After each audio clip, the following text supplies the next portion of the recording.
Hey, greetings and welcome back to Patriot to the Core podcast. I'm Thad Forrester and you're listening to episode number 71. This is the podcast that used to come out every 2 weeks and now it comes out whenever I can release one. So it's definitely been a while. So before I get in with Jeff, I wanted to ask you to please consider going to iTunes or Stitcher or Overcast or wherever you listen to your podcast. And if it allows you to rate my podcast, please rate it. Just go all the way over to the right. 5 stars. If you can write a review, please write a review. That helps me tremendously, helps me to be found. And also for more information on this episode, you can go to thadforrester.com/Jeff Kyle. That will give you the show notes and will give you links to things that we talk about in the show, like his businesses, foundations, and anything else that we may have mentioned in the show. So almost all of my audience is familiar with Chris Kyle. He's also kind of nicknamed American Sniper. There was a book that he wrote called American Sniper, and then a movie came out directed by Clint Eastwood, starring Bradley Cooper as Chris Kyle. Well, I read that book shortly after it came out. I watched the movie when it came out. After I saw the movie, all I thought was, what about his brother, Jeff? That's who I want to talk to.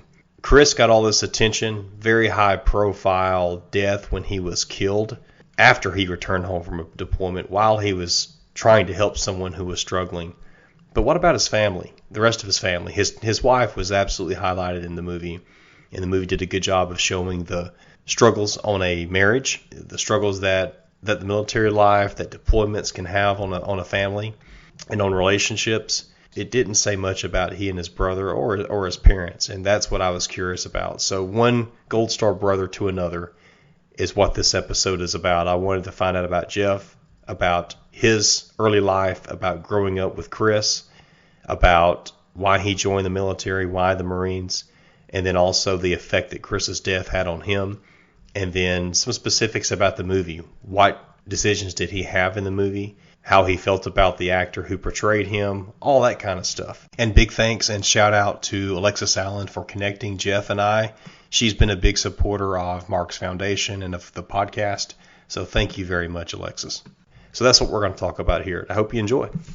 Jeff, I'd like to talk about growing up. And, as a kid, did you grow up in a small town? And what were some of the things that your parents taught you? So we did. We grew up, at the time, it was a fairly small town. It was probably one red light in the town at the time. Everybody knew each other, all the parents knew each other. Half of them were on the school board, and so it was a tight knit community, and everybody kind of helped each other out. We were cattle ranchers growing up, so we had some acreage and had quite a few cows. We were spending so much money on feed that it was cheaper for us to actually buy the feed store and have our feed, at a cheaper price. And so we were able to, not only help ourselves, but we helped out a lot of the other farmers and ranchers around the town, around the community. Helped a lot of the ag kids and everything like that. So that was good.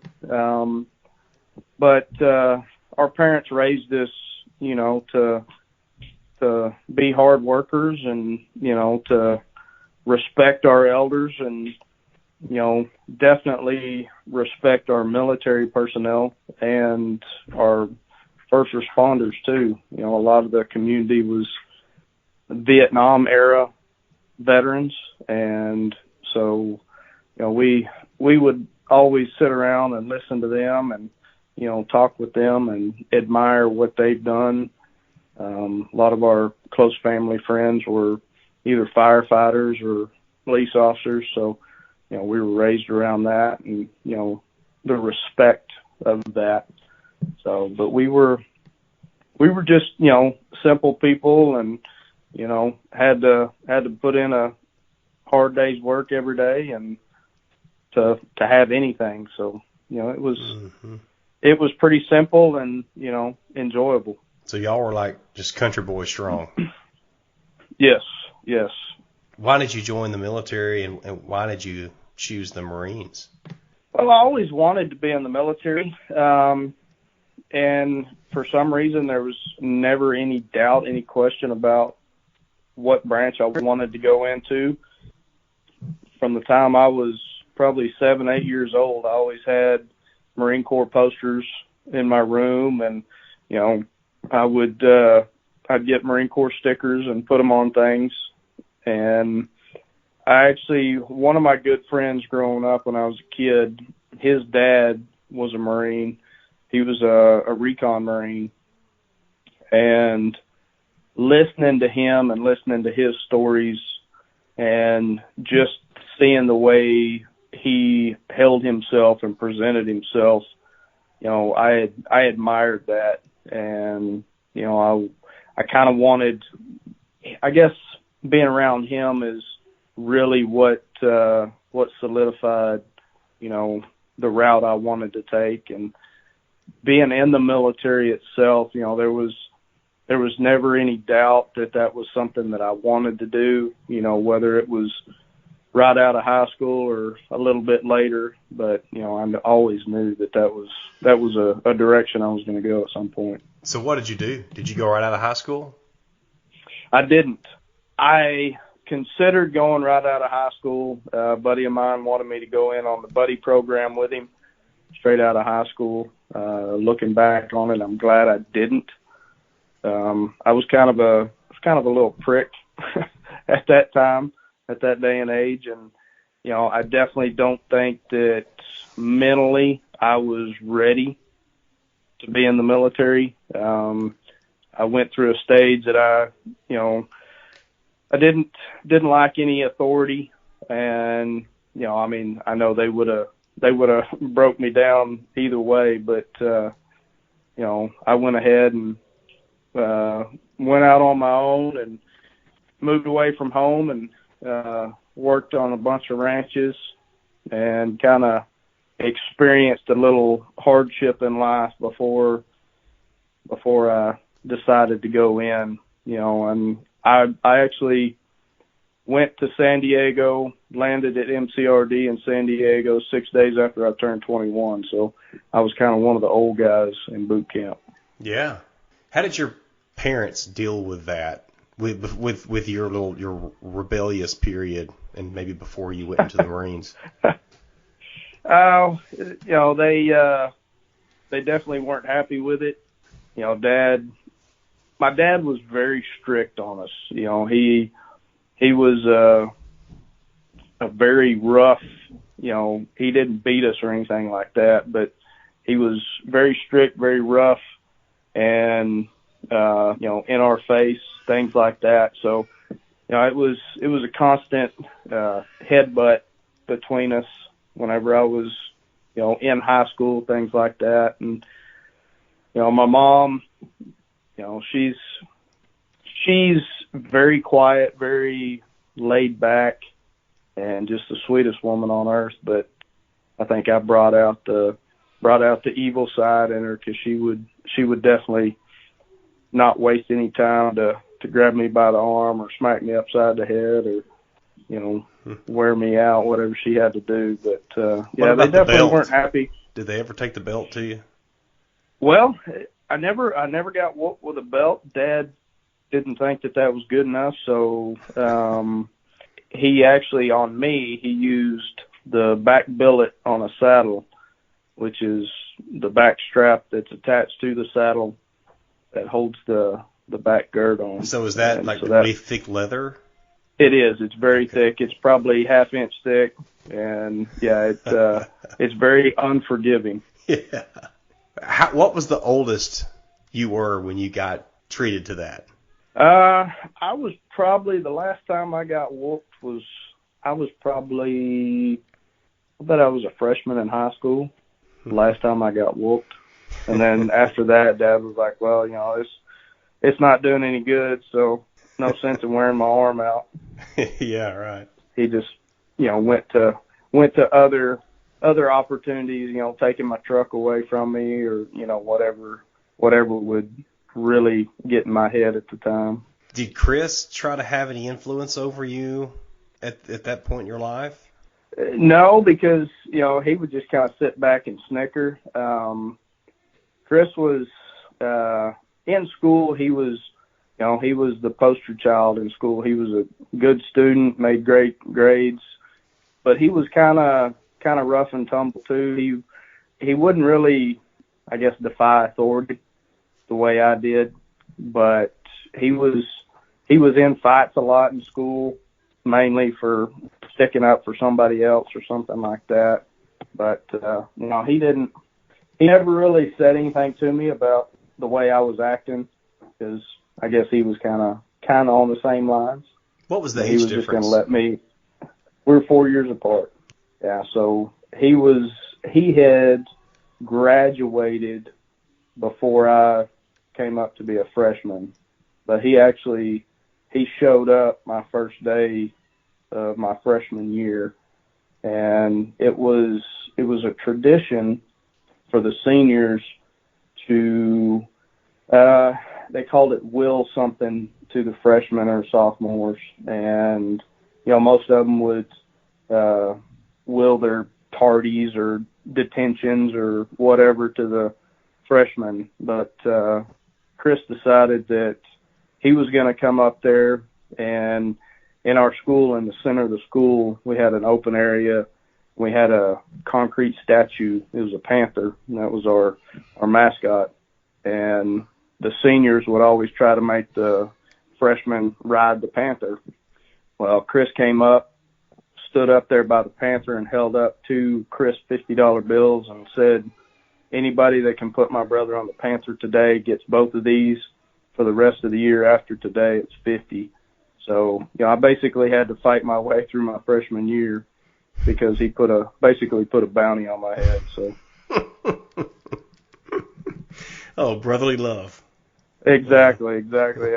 I don't know if he was a good influence or bad influence, but. When you went into the Marines, I think you went in infantry. Will you just talk about that, why you chose that specific route? Or was that just because of your friend's dad? Was there any other reason on the infantry side? Well, I never wanted to do anything but be in the infantry. I always wanted to be on the front lines and, do the dirty work. And so, for me, there was no other option, that I didn't even consider anything else. I didn't think about life after the military, if I wanted to have any kind of career or trade or anything like that. So, always wanted to be on the infantry side. Anything you would do different? No. Would you no. Would you still do infantry if you could go back? I would still do infantry. Yeah. It's, I don't have any regrets the route that I took at all. It was, it was a good time. There's a lot of hard times, a lot of crappy times, but all in all, I think if I would have gone any other route, it probably wouldn't have shaped me to come out of my I guess rebellious stage.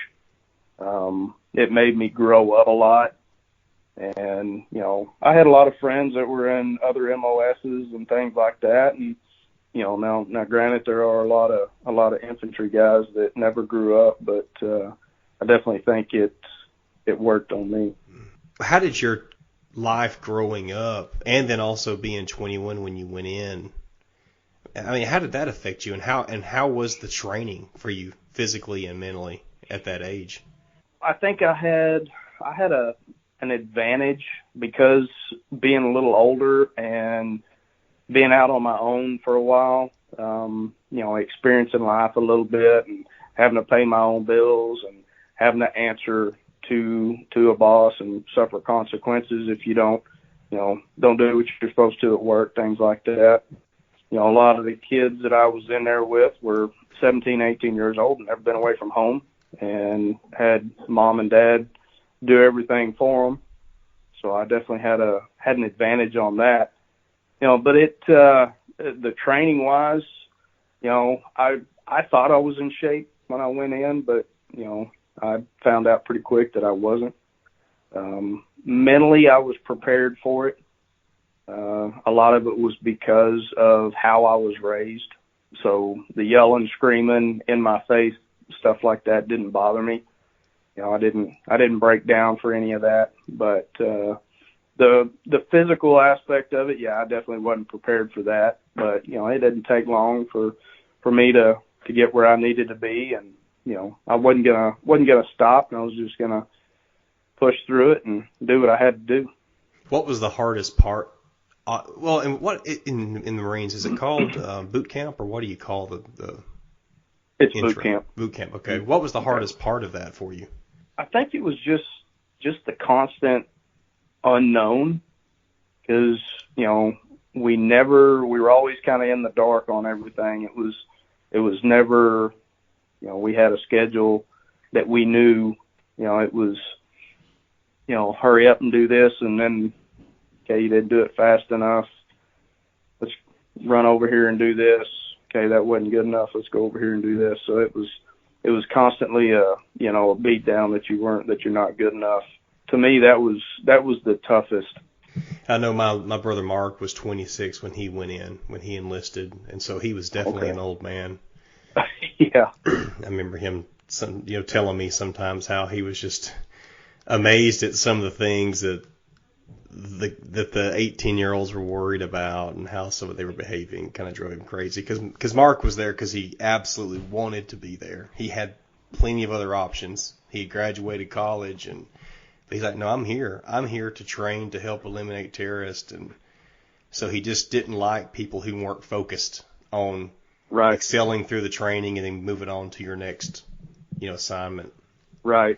And that was tough in boot camp, because you had guys there that, they just wanted to just get through it. They didn't want to succeed. They didn't want to excel, and they didn't care who they brought down, in the meantime. There was a few of them that were, the constant cancers in the platoon that would, make everybody suffer. And that was hard, because no matter how well you liked everybody else, it was a team and you had to function like that. And, a lot because of the age, I think, a lot of the guys are, they're there for themselves. And, it was a little different atmosphere, mentality-wise, I think, when I went in, because there was nothing going on. There wasn't any conflicts going on. What year was it, Jeff? It was 2000. Okay. So I went in January of 2000. So, there wasn't anything going on, and there wasn't anything, just on the near horizon that we knew of, but I was always looking for that. That's, I was always pushing myself for that day, whenever that day came. I knew that I had to be ready, and I had to be there to help my brothers that were with me. So what happened next as far as deployments go? What was your first mission or deployment? So in 2003, so in 01, I was in Okinawa, Japan. We had gone to Japan. The unit that I was with was 3rd Marines, and we were based out of Hawaii. So every year, our kind of deployment cycle before Iraq kicked off was we would go to Japan and train. We would actually train for jungle warfare, because that's what everybody thought that we were going to be doing at the time. So we were constantly training in the jungles of Japan and getting sweaty and getting nasty and, swamp foot and everything like that. So, but 2001 happened, and we got stood up to deploy. And of course there wasn't a whole lot of the infantry units that were doing anything outside of special operations.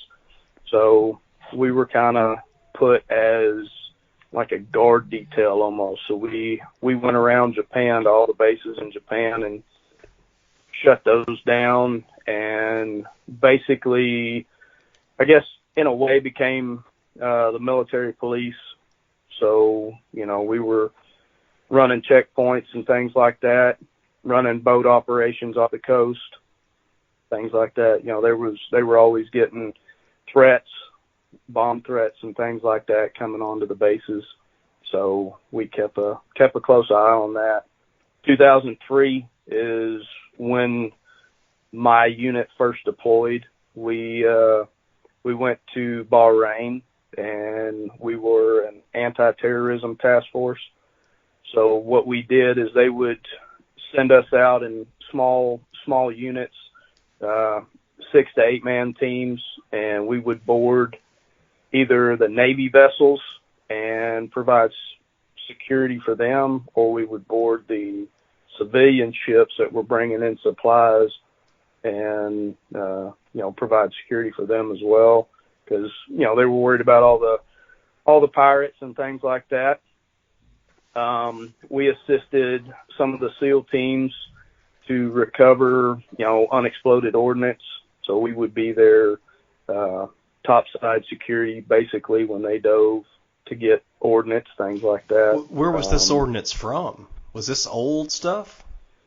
It was old ordnance. It was ordnance that had been shot off that either didn't reach its destination or just hit where it was supposed to and never exploded. So it was from both sides. So they were just gathering it up and getting rid of it. We did some of that. Did a lot of helo operations up and down the river and out in the Gulf, tracking some of the boats, and we would board the ships that were, possibly bringing in foreign fighters, things like that. We would check all the manifests, so we did a lot of water operations is basically what our first deployment was. Were you worried about any suicide missions at that point from some of these people you interacted with? We did have a couple close calls with, they called them cigar boats. They were just, amped up fishing boats that would, try to make a run at us at some of the ships that we were on. And, of course, you fire a couple rounds at them and, they change their mind real quick. But, we never had anybody that pushed it past us firing a few rounds at them. They tested us, and we never had anybody get within our perimeter. So, there was always that thought, the command always kept it drilled into us that, they were there and they were, there was always that threat, but, we never experienced that of them actually pushing that limit. How many deployments did you have? I had 3 total. So the one to Bahrain, and from Bahrain, then they would send us out wherever they needed us. But second one in 2005 went to Africa. And that was when a lot of the warlords were causing havoc over there. They would go in and take over villages and basically was this the Boko Haram or I forgot the name of that terrorist organization. Was it something like that? There's so many that they've changed names so many times, and there's so many different ones that I don't even remember honestly which group it was. I never paid attention to what group, what the name was. They just told me where to go and what I had to do, and I did it. So, but we did that, and then back to Iraq in 2007, and that was my last deployment. Which deployment had the most powerful effects on you? Probably 2007. That was when I was with Recon, and so our op tempo was a lot higher. I wasn't in Fallujah. I wasn't in any of the major fights over there, the major battles. Some of my former infantry units, right after I left my first infantry unit, then they ended up getting deployed to Fallujah. I guess, I missed out on that. I guess there's good and bad in that I missed out on it because I'm still here. But 2007 was probably the biggest one for me because, there wasn't necessarily a whole lot of there wasn't any just all-out crazy firefights, but the type of operations that we did, it was a lot of high-value targets, so we would gather the intel and train on that and then go in and hit the sites that we had to hit and pull the guys out that, that they were wanting to ask questions to. So, that was a lot of what our mission set was at the time. We did a lot of IED hunting. So, we took out a lot of EOD guys with us, and we dug up a lot of ordnance and blew a lot of ordnance.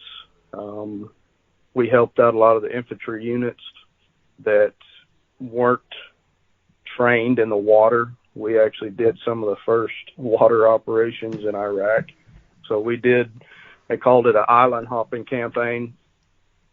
Whenever the tides were down, then they would go out onto the little islands throughout the Euphrates and bury ordnance and or dig in themselves and hide out and wait when the tide was low again to go back out and do bad things. So wow, I haven't ever heard of that. Yeah. So we wrapped up a bunch of guys out on the islands and found a lot of ordnance. Probably the worst thing the thing that got me was right after we finished up that operation. We were assisting. We were there to, I guess we were going off the intel of the infantry unit that had the dam that we were operating out of, and they were the ones that they noticed movement out on these islands, and they had no way of getting to the islands. So they called us in because we had the boats and we had everything. We were trained in the water. So we got out there and did it. And after we left, then we turned it back over to the infantry, and they sent some patrols out like they always do. And one of the patrols thought they saw something out of one of the islands, and there happened to be a little fishing boat that was right there at the shore. And so they called back and asked permission to get on the little fishing boat and cross over to that island and go check it out. Well, they gave them permission. And the thing about the difference in not only training but gear that the infantry has back at that time versus what the reconnaissance guys had, we trained in the water all the time, and we wore different types of equipment than what they did.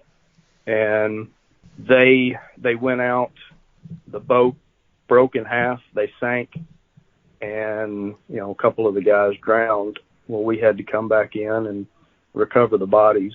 And to me, that was worse than anything, having something senseless like that. When we were, just down the road, they could have called us back to go do our job, but they sent two fresh guys out in the water that weren't trained in the water and weren't wearing the right equipment. So were they just weighed down? Yeah, they couldn't get out of their equipment. They couldn't get out of their. They were wearing flight vests at the time. Oh yeah. And yeah, so they just couldn't get out of it in time. And the Euphrates is a very swift current, and that's just human nature when you get in the water like that to freak out. And so that was I think that operation or that recovery took the biggest toll on me just because of the way it happened. When did you get out of the Marines? I got out in January of 2008. Okay. Had you been planning on it, or what made you decide to get out? I hadn't really planned on it, didn't really think about it. While I was on deployment, I got engaged before I left for my last deployment, and we were planning on getting married as soon as I got back. So basically all I had to do was show up for the wedding, make it home and show up. But when I got back and after the wedding, then it was coming up on time for me to either, shit or get off the pot. So, I asked my wife at the time if she wanted me to get out or, if I'd stay in. And she told me that, she said she'd support me, whatever I wanted to do. Well, I learned at a young age, watching my dad with my mom, that, the wife can say one thing, but their eyes were saying something else. So yeah. I definitely listened to that, and I decided to get out because, I knew that I wanted to have a family, and, being in that community, I knew that to have a family, there was no way that I was going to be able to stay in that community. So I decided to get out, and it was the hardest decision I ever made. For one, I didn't have a plan.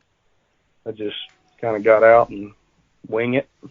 But yeah, so, there's no regrets because I'm still married 13 years later to the same woman and have two great kids. So what about struggles that you had, I don't know, either before you got out or after? What were some of the struggles that you had from your military service? I never really had any. Well, I never had any issues while I was in. Nothing that I ever noticed, I guess, because we were all together all the time, and, it was just how we were. So when I got out and left that, it was, I think everything kind of crept up on me and was more noticeable. I guess I brushed it off. I'm good. I don't have any problems, but the anger issues, the sleepless nights, the, anxiety. The anxiety was bad. I actually, the first year of our marriage, I ended up moving away to Oklahoma.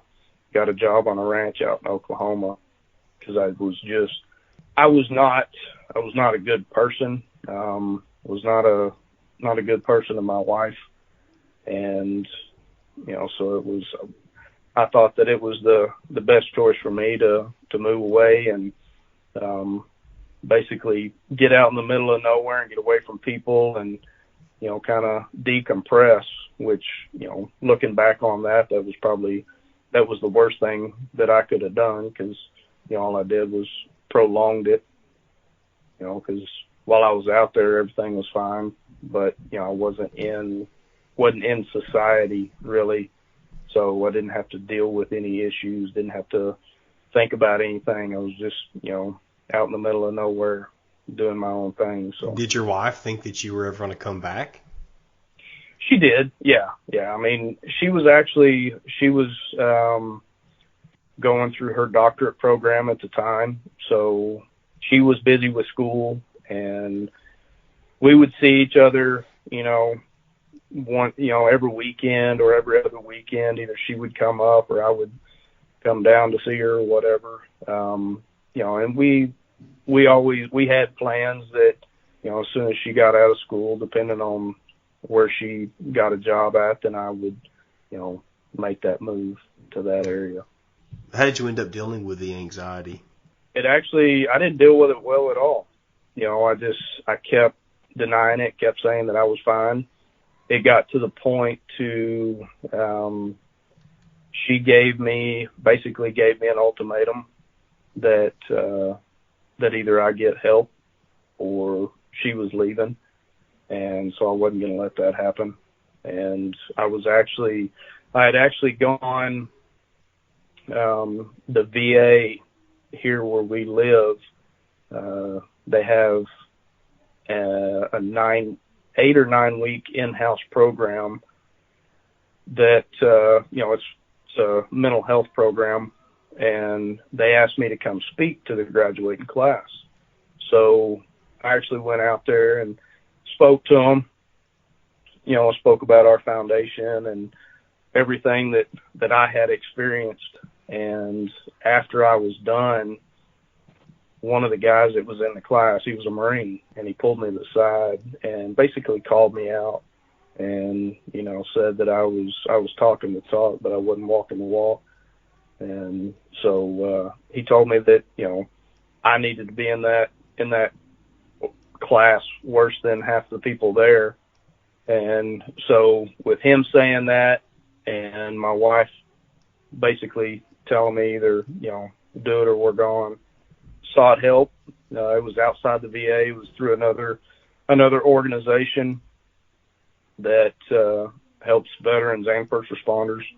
And so I went through that program, and, it did a lot for me. Prior to that, there was a lot of up and down. There was times that I was fine, and there was times that I wasn't fine at all. So, it kind of put me on an even keel, and opened my eyes to a lot of things, and taught me how to see a lot of things coming, and know what was bothering me and things like that. So it's definitely a daily process.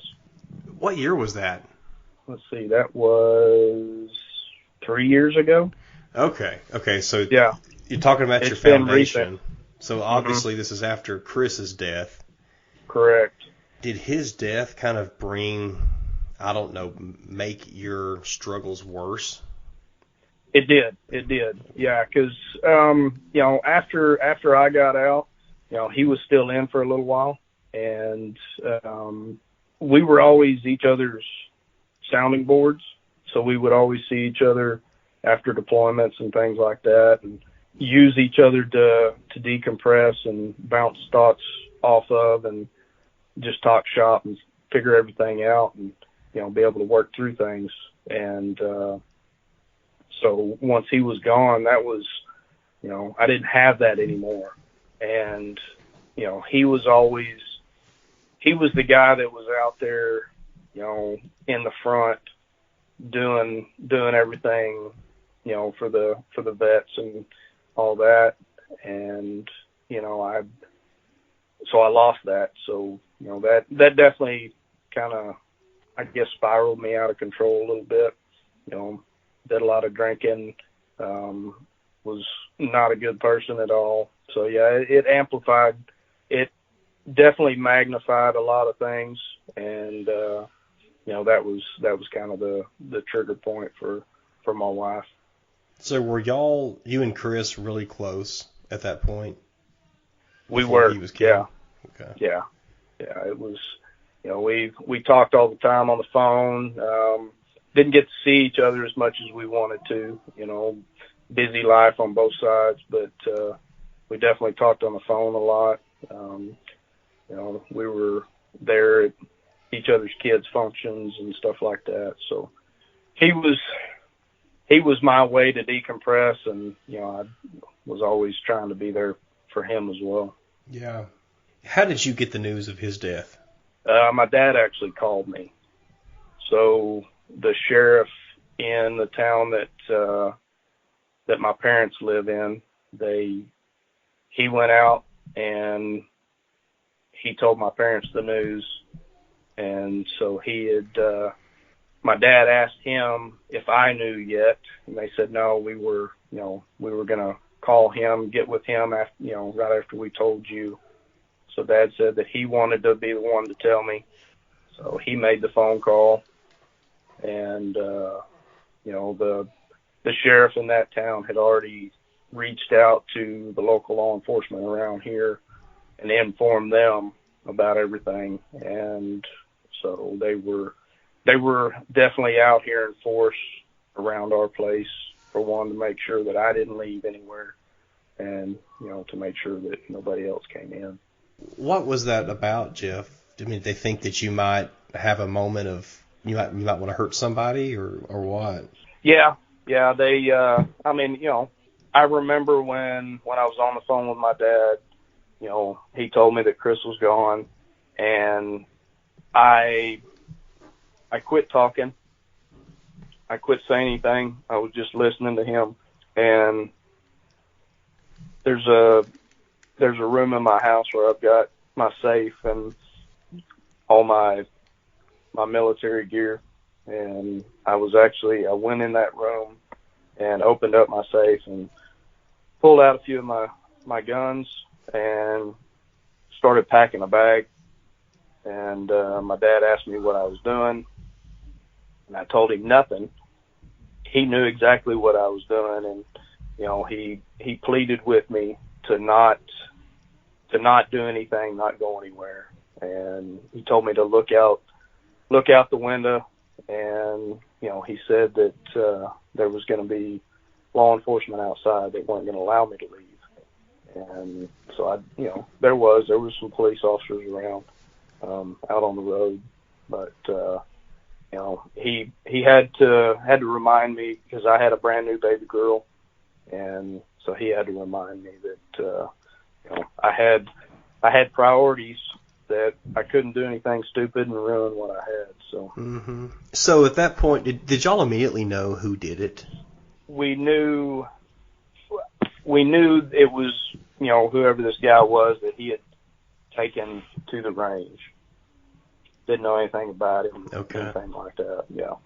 Jeff, is that true? I just now thought of this, that moment, that's in the movie when Chris leaves with that guy. I've just forgotten his name, and there's an interesting look that they really they highlight kind of in the movie. Do you think that was accurate? I definitely think he was uneasy. Obviously by some of the text conversations that him and Chad had on the way out to the range. I don't think they didn't know what they were getting into until they went and picked him up. And, once they picked him up, and I guess some of the things that he said on the way out, he was drugged up real bad. They didn't realize it. So, they definitely started getting an uneasy feeling on the way out. But, I think once they got out there, then I think he kind of opened up a little more and let their guard down. But I think I firmly believe that there was probably some uneasy feelings on Chris' side. When my brother Mark was killed, he was the youngest in the family. He wasn't married, had no children. So he had requested simultaneous notifications to our parents and to me. Mm-hmm. That happened, and then everything after that, all his belongings, there's all type of decisions that have to be made. And it was pretty simple. With Chris being married, and he had children too, correct? Right. So everything doesn't go through the parents or through you, the sibling. And so what was that like? Because, it's already bad enough just dealing with the death. His was more higher profile, and then you have, I guess, multiple people involved because he's married and also with children. Then you got parents who have their baby boy here. You've got your brother that you're close to. What was that whole dynamic like? It was, that was the hardest thing that any of us has ever been through.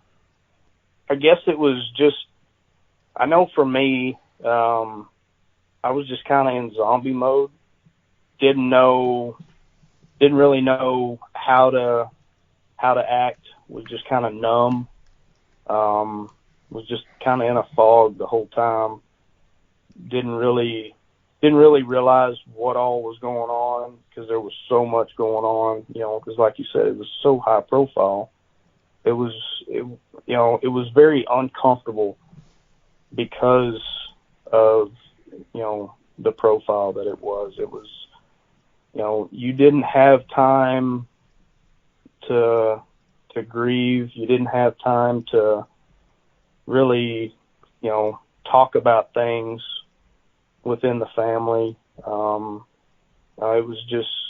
was just constant going and, talking to reporters and, trying to keep reporters away. And, it was chaos, complete chaos. Yeah, I can imagine.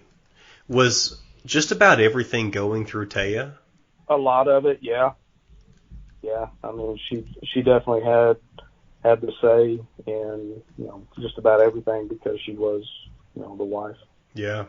Well, I mean, I know that's how it is, and I just remember thinking that in our situation, it's like, man, it'd be kind of tough, I think, especially, I don't know, because Mark was a baby, but I mean, rightfully, legally, that's she's the one, and that's her right, but I feel like it would have been tough if he had been married, and, some of those decisions my parents or me or my siblings wouldn't have been able to make.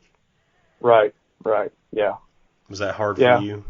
it was, because, I mean, we've known him a lot longer and knew him, that much better and knew everything about him. And some of the decisions, I think everybody was so in shock at the time that, it wasn't that much of a battle within the family. There was some things that, some decisions that were made that they were her decisions against ours. And, I mean, that's the way it is. There's no, animosity on that end of it as far as, how that went, because I don't know that there was any right decision or any wrong decision at that time. Yeah. How much involvement did you have in the movie? None. They didn't. We met with Bradley Cooper and Clint Eastwood one day, and that was before they had cast anybody, before they had, really done much of anything. They didn't. I think Chris had started working with the writer, so they had, some of the script already written. And but after that day, we had no say in it. Everything went through her, so that was tough. And definitely after seeing the movie, that was definitely tough on how the movie came out. You were just like everybody else, wondering, well, what's it going to be like? You just had to go see, huh? Right, yeah. Yeah, they had a private viewing for us before, it went to the public, and it was probably a week or two before it came out. Was definitely, we weren't happy with it. There's nothing that we could do about it. Yeah. What would you change if you could? I would definitely.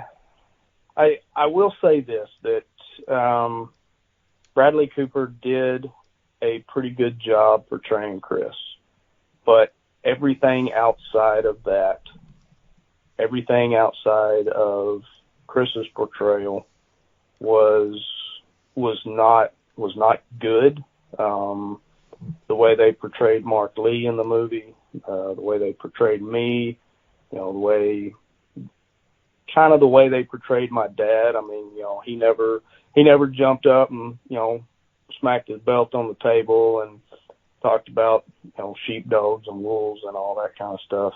I mean, he was a rough guy, but, that never happened. I never ran into Chris on the tarmac in Iraq.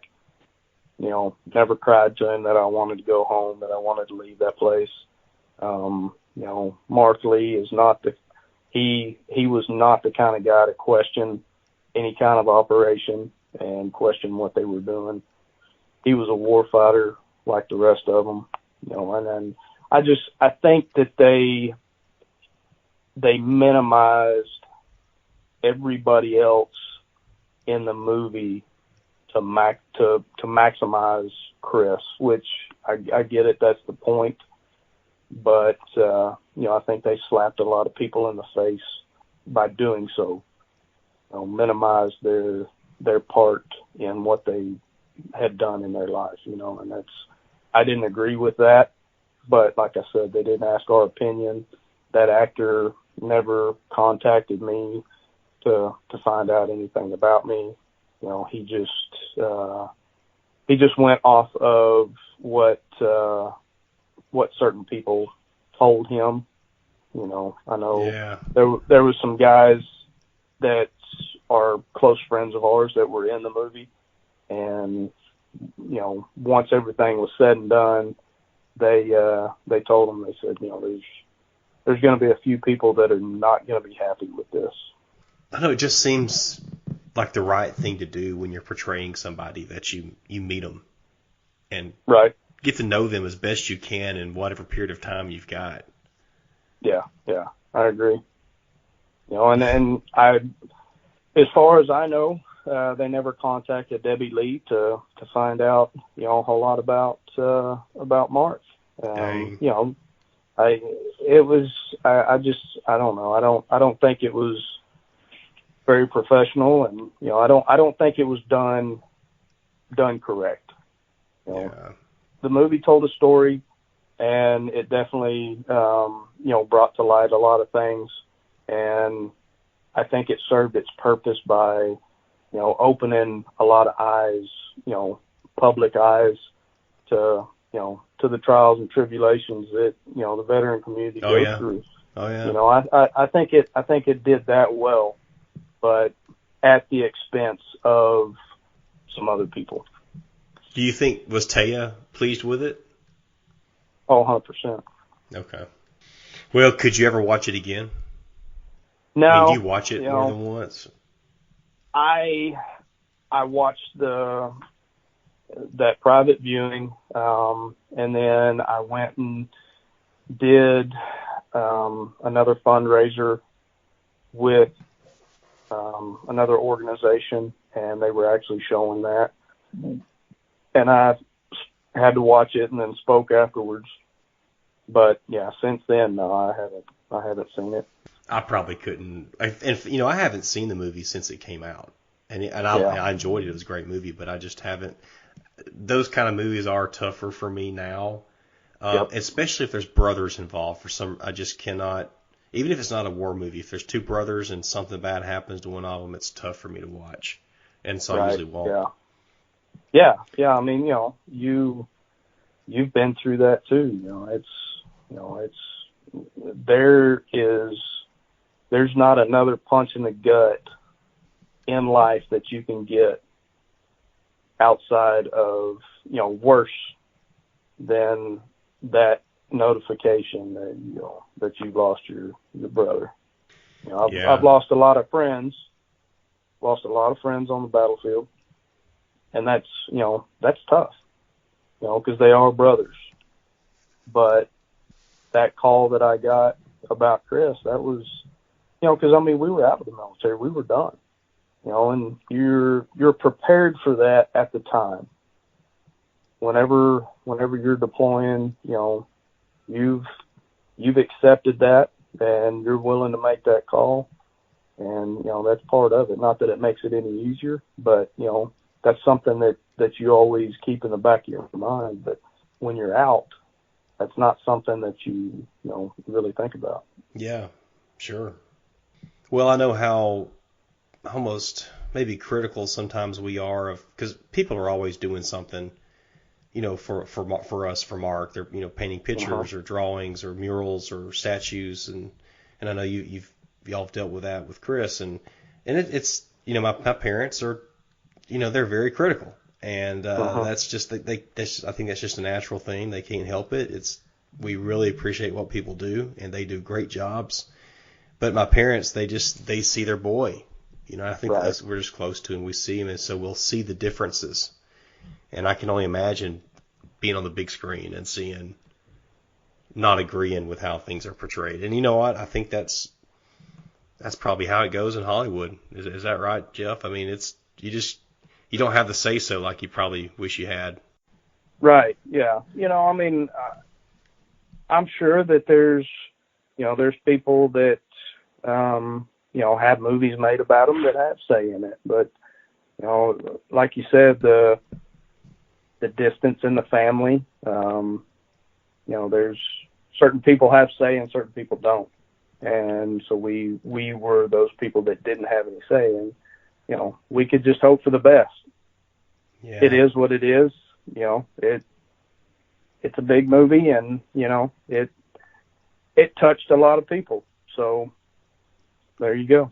It did, and your brother did. I mean, I read his book, so I read it before he was ever killed, and I loved it, and so I knew, hey, I'll be seeing this movie. I told my wife about it, and of course, I remember the awful what happened after that. And what do you teach your children about Chris?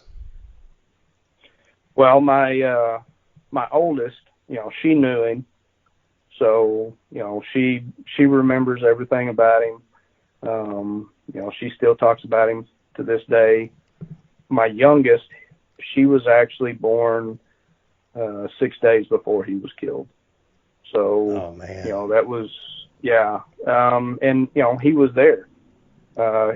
She was actually due, I believe on the 6th was her actual due date.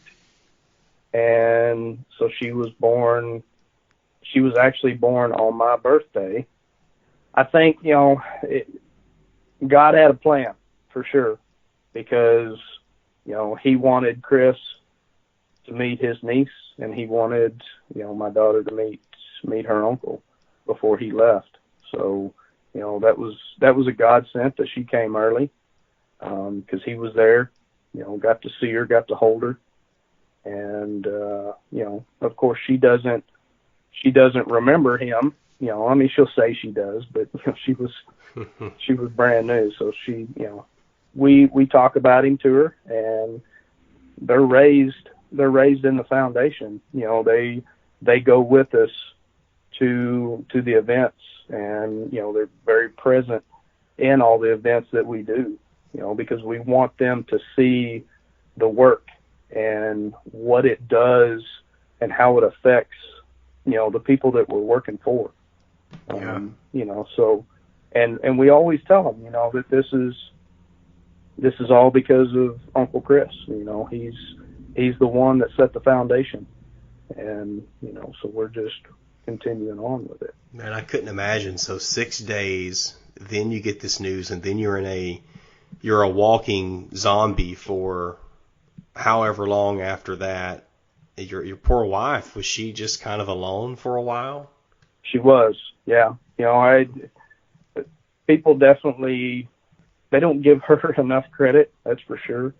She is definitely the glue that held our family together.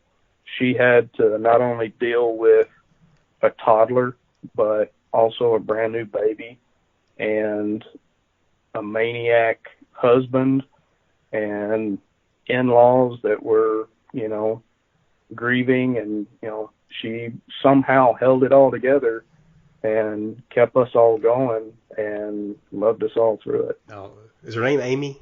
Amy. Yes. Amy, man, Amy, golly, I can only imagine. I mean, I just know we didn't have any kids when we went through it, and I wasn't present for months and months, and right. My poor wife was, you know, I was here. I was physically here, usually, not always. I mean, there's always an event. Right. Golly, and she's recovering physically from a birth, and then having the two little ones, and then all the hype and everything. Man, that had to be so tough. Yeah, you know, because, and, you know, like you said, you weren't present. You know, I was not present, mentally or physically.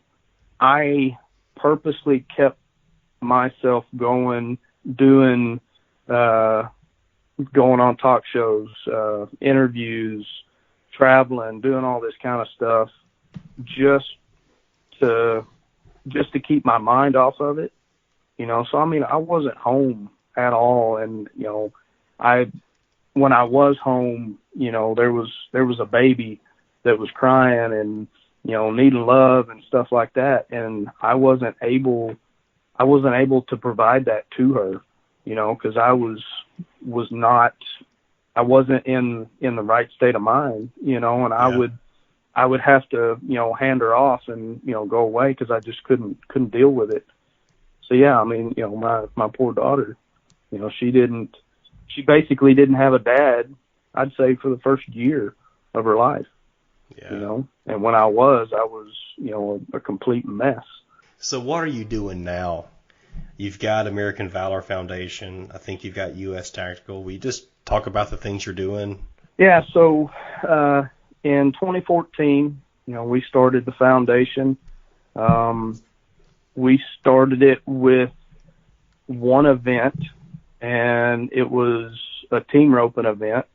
And then after the team roping, then we had, a dinner and music and auction and stuff like that. And we did that to raise money to give to another organization. That was what we had started, and we didn't know that it was going to be an annual deal. And after the first one, it was crazy. We raised $115,000 in that one weekend and donated all of that money to that other organization. And we saw what that did and the way it made us feel. So we're like, man, we gotta do this again. And so we did it the next year. And I think we raised, $150,000 or something like that, and donated that to another charity. And then I think, the following year, I believe, is when the movie came out. So that year, we actually raised about $450,000 and donated that to charities. Then, we took a step back and we're like, this is something that we need to do, this, constantly. And, because it helped us heal, not only us ourselves, but being able to do that for the other organizations and the other, veterans and first responders. So we just kept cranking it out and coming up with new events, and people would come to us, hey, let us, set up this event and, run it through American Valor. And so we just started doing that and, talking about it and everything. And, the everyday person, that's our main contributor. We don't have any real big annual contributors that just give large sums of money to us. So we get out there and we hustle and, get donations from just the general public. The amount of money that we've been able to raise and the amount of money that we've been able to give back to the veteran community, to the first responder community, is far beyond anything that we ever dreamed of. So not only do we still give to the other organizations, and, there's only a couple of them that we continually give to, but most of them we try to find new organizations that are out there that are, doing really good work and doing the right thing and keeping the percentage right. Yeah. There's a lot of organizations out there that, they have a lot of overhead and they have a lot of employees, and, that we don't like that. We don't operate like that. So we make it, we keep it to the ones that are, given at first, it was, excuse me, they had to be a 90-10 organization. Nowadays it's hard to find that just because of overhead. But we try to keep it as close to 90-10 as possible. And then we give a lot to individuals. And, when I say individuals, we don't just write them a check. If somebody needs, medical bills paid for, then we get with the hospital and we pay the bills. If, we've paid car loans, paid off cars for individuals, we go straight to the bank and pay that.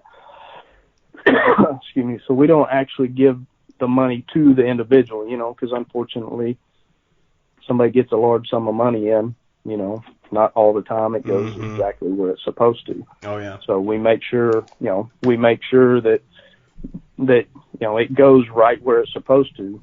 We paid about $15,000 for a first responder and his family.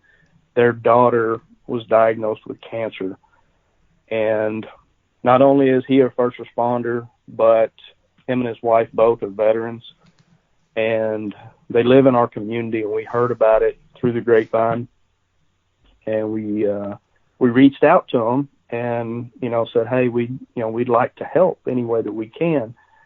And, they were very proud, and they said, I think we're doing okay. We don't need any help.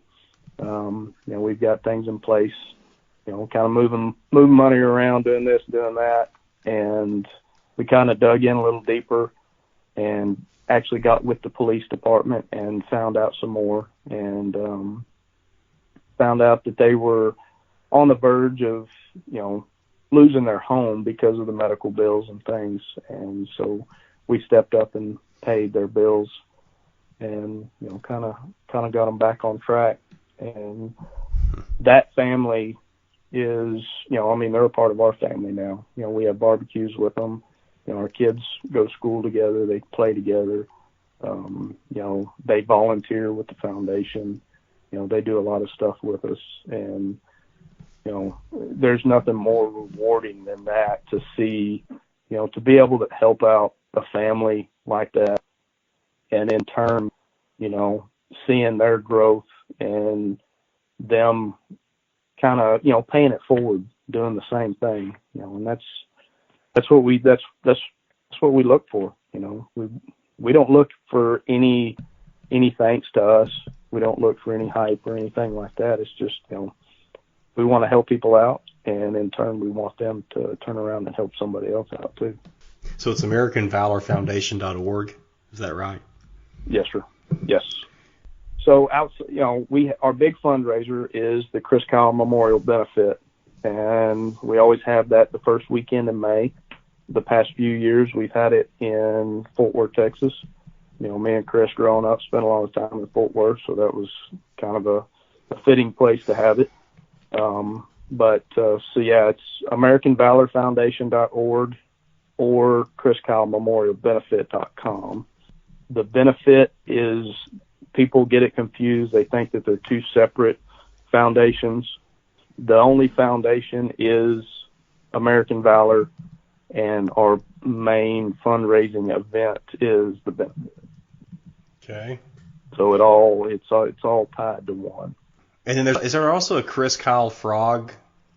Something I saw. Is that right? There is one out there, but myself and my parents have nothing to do with that. Okay. All right. I figured there were some other ones out there. Yeah, people like to use his name and likeness to make money, that's for sure. Man, we could go on about this, I bet you, but have you had to deal with that, Jeff? And maybe it goes through Taya, but of people that are, maybe they create a profile on Facebook and they use Chris's picture and say it's them. And yeah, I've dealt with a lot of that myself. Fortunately, and the thing of it is, that could be a full-time job for somebody to find that stuff, because they're out there everywhere. Every time somebody, if I see one, then, I reach out to them, and 9 times out of 10, they shut it down, because they've been caught. And I've never had to take legal action as of yet. There's no way that I could spend my day, fighting that. It's a losing battle. Yeah, that's right. It is. It's kind of like when I was a full-time missionary for 2 years, I realized early on I couldn't argue or fight with everyone who didn't like me because they didn't agree with what I was doing. So it's like, what? Right. I'd be doing it all day. Yeah. It's all we can do is the ones that we find, and we reach out to them. And if nothing happens, then we let the general public know that it's a farce and not to deal with them. So yeah, I know you deal with that more than me because Chris's name is so much bigger. But Jeff, what else? Anything else you want to share about you or your foundation or any of your work or anything else for you and your family? Something that I'm very proud of outside the foundation and my family is the business that I'm associated with. It's United States Tactical, and they were kind of kind of a saving grace for me at the time. It was almost 4 years ago. The owner of this company, it was an import company, backpacks and bags and things like that, reached out to me. The company is here locally where I live. Didn't know anything about it, didn't know they were here, had never met the owner. Through a friend of mine reached out and said, "Hey, this guy wants to get in touch with you, wants to talk to you about something." So I reached out to him and we set up a meeting, and I went up to his office and talked about things. And it was at the time where I was kind of bouncing from job to job. This was before I actually went through my mental health program. Okay. And so he reached out and he offered me a job.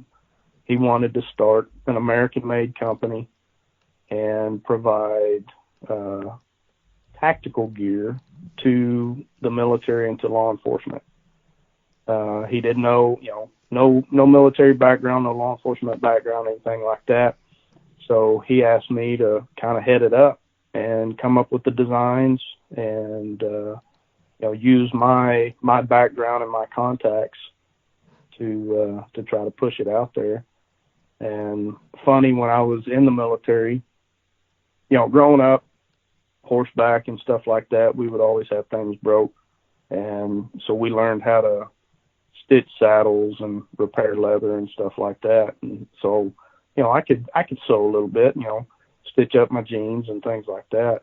But so he asked me to come on and start the line and come up with the designs and test them out and build the prototypes. And I was like, wait a minute, you want me to sit a sewing machine and stitch things together? So that's what I did. And we went to our first show, trade show, with like 8 products, and they were all prototypes. We had no stock at the warehouse. We had a tremendous pre-orders, and so we were all kind of shocked. And so we got back and busted our butts, and now I've got a few products in the military that they're using.